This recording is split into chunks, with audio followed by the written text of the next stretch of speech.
Sure. Good morning. Are you all well? Are you awake? Awesome. So firstly, thank you for such a beautiful welcome. I really appreciate it. But I must say, I love how God just shows up, right? He's such a show off. Look at how awesome you all look. He took his time making all of you. So it's so beautiful to see his work here. So when I was asked to speak, my first answer is always a no, you know. So firstly, I'm an introvert, so standing up is always like, sure, what am I going to say? But also looking at the topic, I'm like, what skills can I really part? I mean, it's just Tshiamo, what can I really share? But I actually thought that it's best if I share my own personal experience in terms of working my own journey.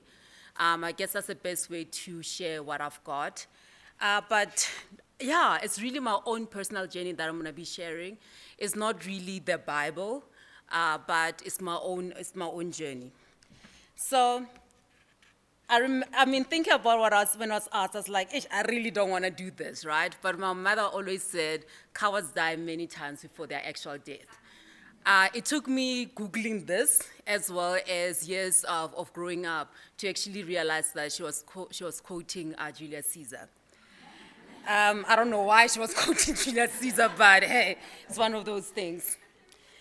Just to get going, as I was preparing, I thought, sure, if I were to go back and tell the young Tshiamo from Hammanskraal, called Hamitown, what are the things that I could go back and tell her about the things that she needs to learn so that she can be a great leader? Tshiamo just completed her standard 10, grade 12, I know. But yes, bear with me here, right? And she got her first degree, she's excited, about to start her first job. What are those things? And I had a long list of like 15 or so items, but I really put it down to 5 items because, imagine if I sit here talking about 15 items, you're just going to be bored with the things I have to say. So the first item, yes, this is me. Years ago. And this is what I wish I knew and the things that I could have been told. And I guess this is also the message to my young self. When I just started, I finished school. So the first thing, I started working, it's financial management, right? I started working March 2005, and a few days after I got my job, I got a cell phone contract, I got a new car. It was a Polo Silver, number plate SCC202GP. I got a credit card facility.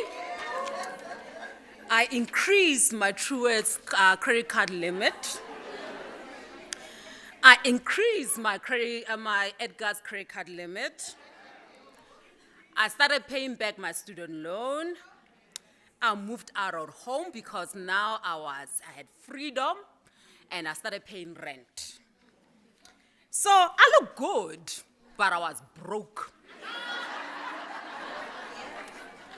So after a few months, when I started really struggling, I realized, sure, only if somebody sat me down and taught me about financial management. This is not a skill that is only critical for your personal life, but also for running a business. I always talk about, from a personal perspective, that you earn a lot of money, you work hard. You don't want to use it all towards paying for your lifestyle or for paying for credit that you took out. You need to grow your wealth. You need to have that runaway fund. I'm going to use this another word that we use, but we shall not name it here because it's a little bit rude. You need to have that runaway apartment or house, And really growing your wealth is super important, and healthy financial management is quite important. You cannot run a business without understanding the in and outs in terms of income and expenses. That's just a reality of it. And that is why healthy financial management is important for your personal life as well as running a business. Today, I look after 8 million clients. I run an income statement and a balance sheet. I've cleaned up my act. I've got a healthy balance. I've got a healthy credit limit. But unfortunately, years of now cleaning up the mistakes that I've made before actually took me a few steps back. So I hope you can learn from my mistakes and not make all those mistakes that I've made, because coming out of that, that place, every month when it comes, and you feel choked because your income and your expenses are just not matching up, right? I mean, I used to do very interesting things, right? So the salary will come in and I pay the credit card, and then you take money from the credit card now and you put it to your loan, right? Just so that you can balance. That is not healthy, right? So that is why good financial management is important. Problem solving. Even in the world of machines, you need to be able to solve problems. Let me do a quick survey. How many of you have watched Charlie and the Chocolate Factory? Yeah, many of you. Awesome. So you remember when Charlie's dad loses his job to a machine? And then he then comes back at the end to actually service the machine. That's problem solving. That's the reality of it. Initially, what he was doing was very repetitive, and then he got to the point where he was actually solving a problem. Because when you are actually fixing a machine and all of that, it's not repetitive. You actually need to go in, analyze, okay, this is a problem, and then solve the problem, right? So every day when I wake up, I have no idea which fire hose I need to be drinking from. And I am comfortable to know that my job, there's no way anytime soon will be replaced by a machine. And reason being that it's not repetitive. My job is to problem solve on every single day. That's what I do. Forget the title, it's actually boring. That's not important. I think we all make a mistake of being caught up with what is your title. I am this, I'm that. Yeah, guys, we all have nice titles. What is important is what you do every day. That's really what matters, not your title. Title is nice on a CV, but that's how it goes.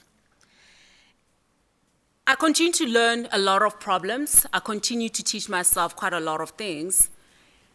But what is important is that when you move up and up in the ranks, the problems get more complex. You move from doing tasks, when they say, go do this, okay, I do it, nice. But it gets more and more complex. It gets vague as well. You get a WhatsApp with 3 words and you're like, yo, right?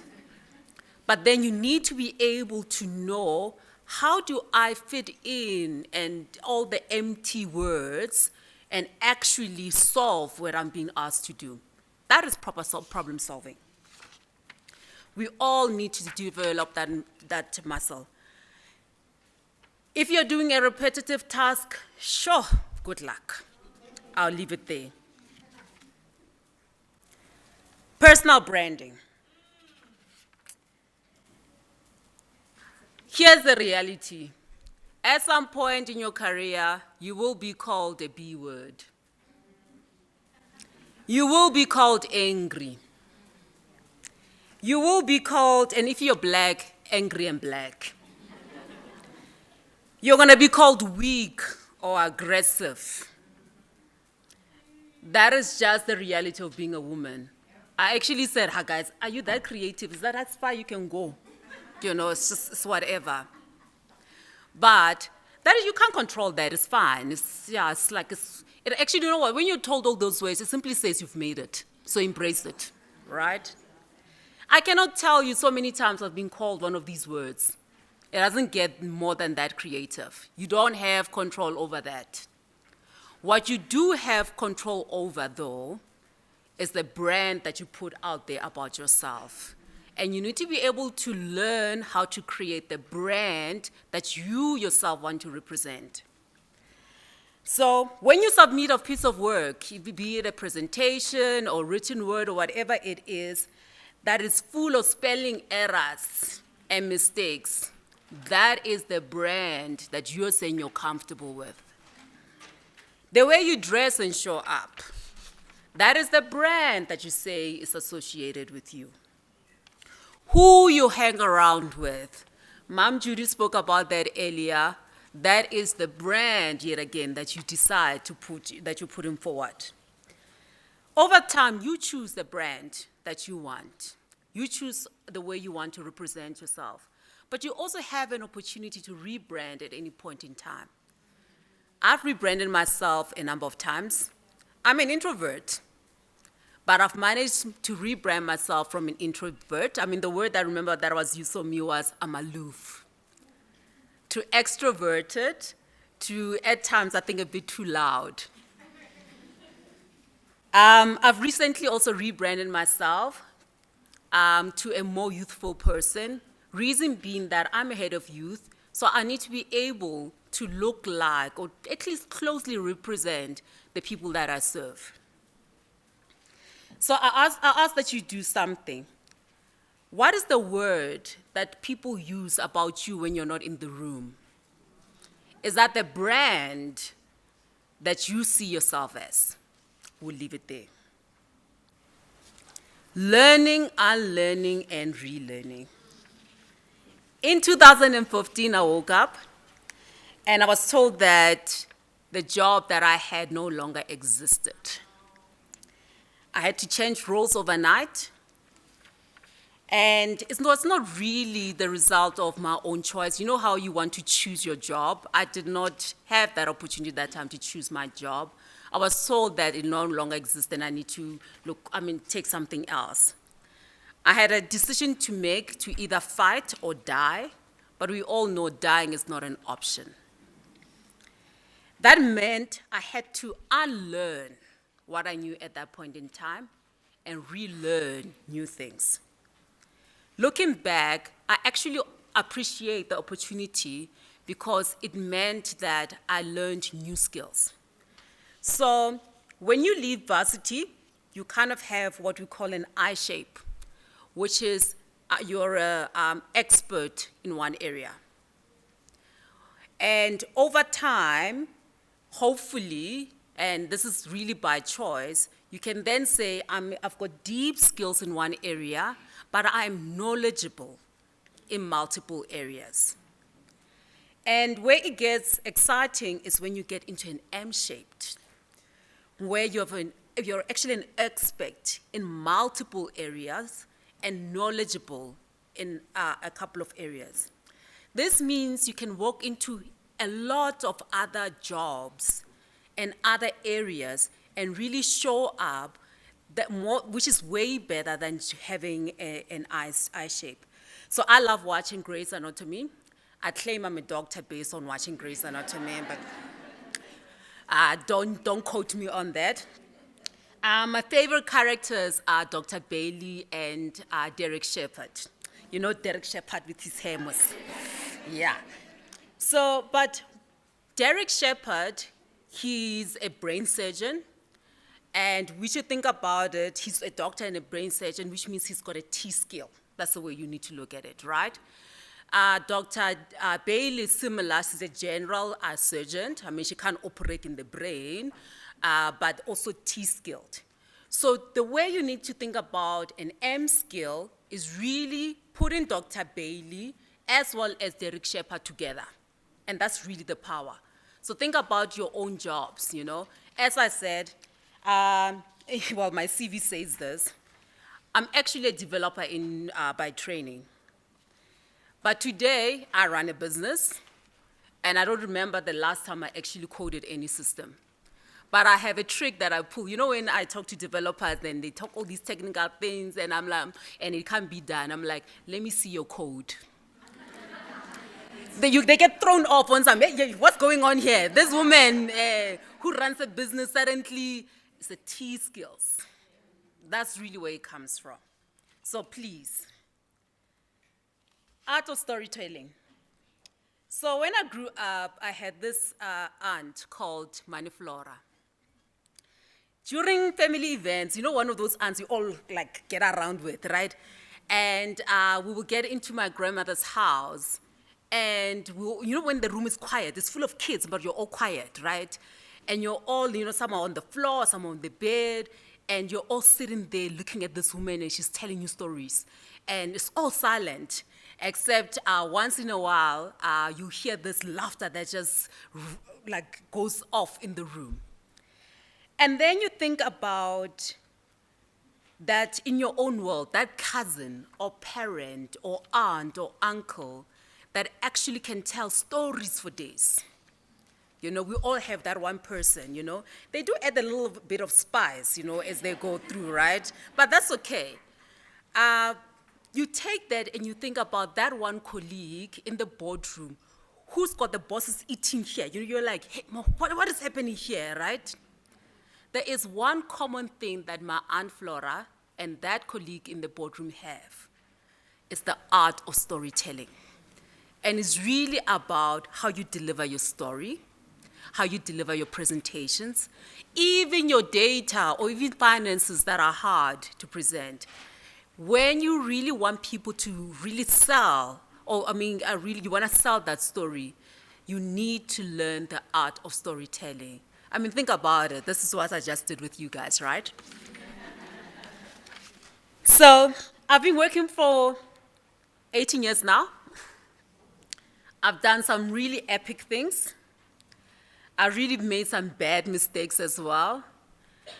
And if I could go back, I'll really take in some of these things and learn them quite early on in my life. Before I end, I would like to tell you that at times you feel discouraged, but remember, cowards die many a times before their actual death. Lastly, you have done the work. You've got the right skills. You should be proud in terms of how far you've come.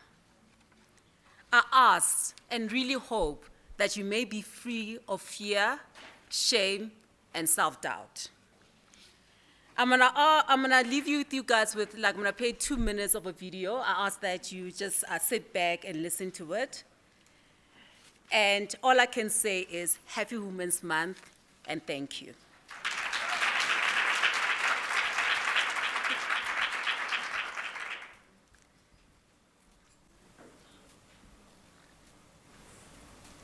There's no video, no sound.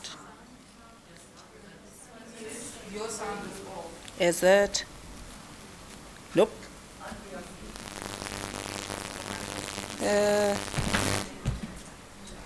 Oh, there we go. Sorry, take it. Because you're used to solving more complex problems like coding versus volume. Is there no shortcut here? Oh, no. It's not working. Nope. Let's see. Even then. There we go. Still nothing. Still nothing. Oh, Okay. should we try? I think it's not coming through. No. Which is, does this on the this back of it? This is the YouTube link. Yes.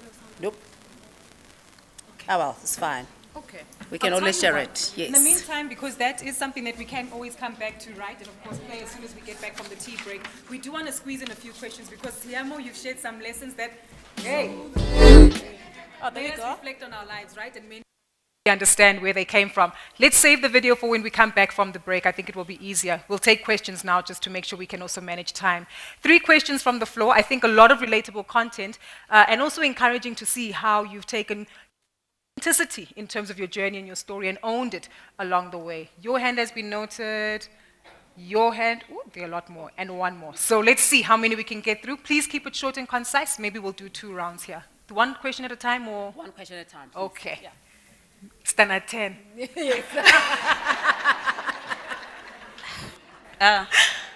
Hi, ladies. Thank you so much for inspiring us and sharing your Please story. introduce yourself, ma'am. Yes, I'm not going to talk. All right. I wanted to thank her first. Yeah, okay. My name is Lerato Mahlaela, and I'm a founder of Demlera Technologies. Demlera Technologies is educational technology solution company. So in our company, you'll find the issues of coding, AI, robotics, AR and VR for basic education. Primary and high school are the kids that we deal with. So, hey, my story to start a company is very long, but in short, I grew up in a village in Sebediela in Limpopo where I started from grade 1 to grade 12, and I was not exposed to any technology. So I came to Gauteng and I struggled a lot. Then that's when I was like, you know what, I'm going to do something about it. I hold a BCom business informatics, which is an information system. It's basically data analytics and business analytics.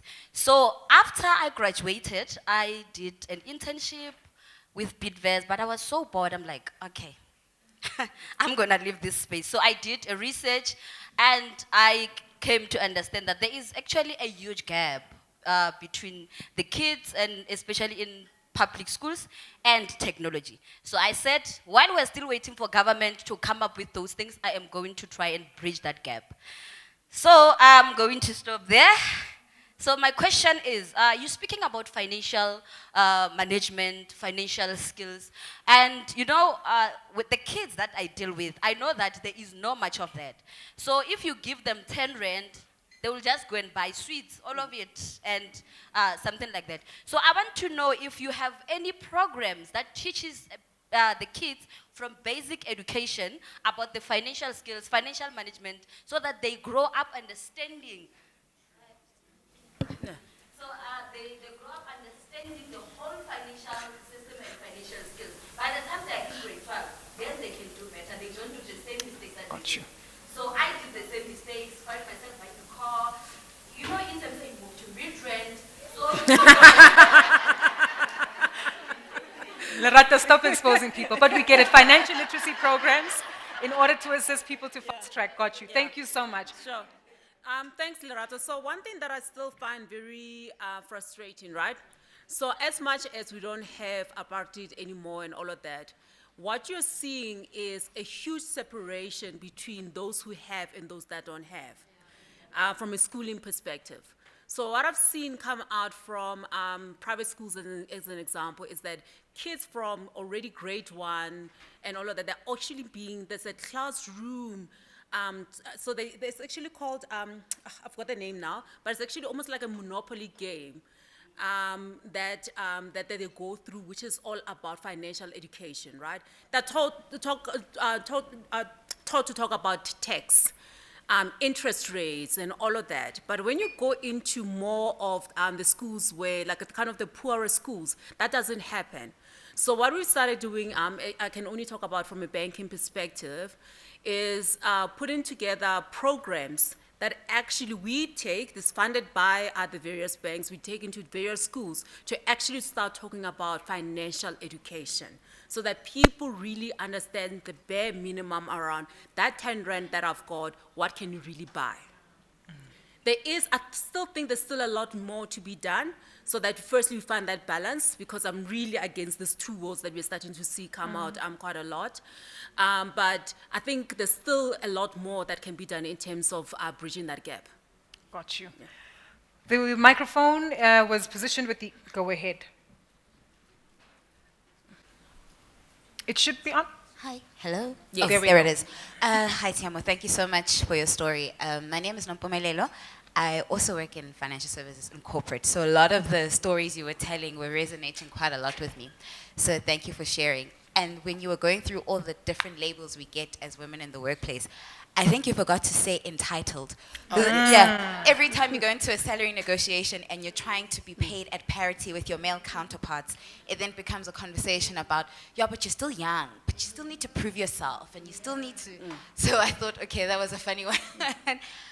Just on the note of rebranding and creating your brand, I also have been told I'm an introvert, I need to connect with people more, and the whole story. What are a few key nuggets that you've used that work for you when you realize that, okay, it's time for me to shift the perception again? So what I was lucky enough is my then manager asked me to reach out to a coach, to somebody who actually sat me down and said, "Yo, I see you walking into the office and you walk like this. You know, don't talk to me. I want to do my job, right? And it actually doesn't look good for you, right?" And she helped me actually walk me through that journey of some things that I can do to actually change that brand, you know? Something as simple as, how do I get my energy to show up, right? So it takes a lot out of me to actually stand up on a stage and talk to so many people. It's like, oh, it's scary, right? But it's those things that I say to myself around how I prep myself, you know. I think I do things as simple as what we call the superwoman pose. Because then what it does is, it does something to your mental where you're like, Well, you okay, need to teach us the pose now, right? How does it work? I'll show you the superwoman Okay. pose, right? But anything that I have to go into or give a difficult presentation or whatever it is, I actually do that. But you need to understand your own, and guys, I think what is also important with this is that self-awareness, right? There's extroverted people who just show up. We all show up differently, right?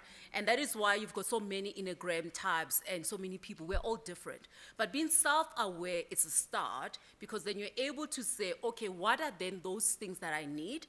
Then based on that, then there's a couple of things they can do. Talk to somebody who can help you, or get into a course that can actually help you, or getting into a job that can force you to shift. Perfect. Superwoman pose? We love it. Let's squeeze in one more question. We are aware that we're under pressure for time. So ladies, we appreciate that you want to network and share your background for context. Please do so very briefly if you have to, but go directly to the question. The mic had made its way to, I noted that hand in the back. So we tried to even it out. Please keep your hand as high as possible, ma'am. There we go.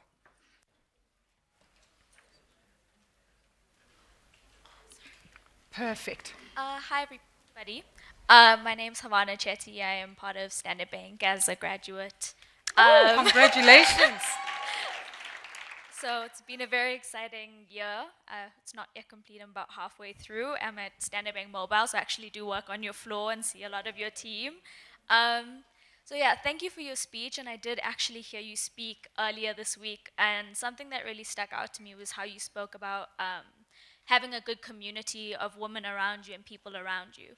And as I've been going through this year, I'm noticing how networking and relationship building is so important and crucial to building your career and building yourself.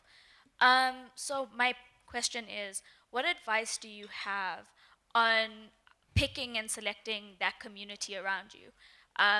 Deciding who those people are that are going to support you and build you and help you create your personal brand and give you that reputation that's positive, but also keeping people around you that are not necessarily enemies, but keeping people around you that challenge you to be the better self that you need to be.